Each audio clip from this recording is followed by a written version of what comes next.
Главната расправа за судскиот процес Подкуп, во кој обвинет е лидерот на СДСМ, повторно се одложи поради закажана средба на Зоран Заев со високи представници на мисијата ОПСЕ. Судиката Дијана Груевска прочита известување од адвокатите на Заев дека тој мора итно да замине, пошто рочиштето го презакажа за 27 јуни. Поканата од ОПСЕ председателот на СДСМ ја добил рано утрината, а состанокот бил неодложен бидејќи тема на разговор биле случувањата во собранието на 27 април.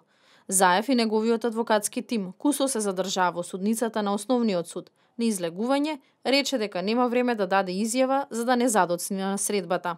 По состанокот со ОПСЕ, Заев изјави дека не бега од судот и ќе докаже Лотија е невин. Случајот Подкуп веќе 1,5 година не може да почне, а најчеста причина е политичката агенда на Заев. Минатото рочиште на 3 април беше одложено по барање на адвокатите на Заев кои рекоа дека се уште не ги добиле доказите, побараа копии за да ја подготват одбраната. Според обвинителството, Заев во својство на градоначалник на општина Струмица, од струмичкиот бизнисмен Иван Николов побарал подкуп од 163.924 евра, односно по 2 евра за 1 квадратен метар градежно земјиште во Струмица, за кое Николов бил заинтересиран да го приватизира.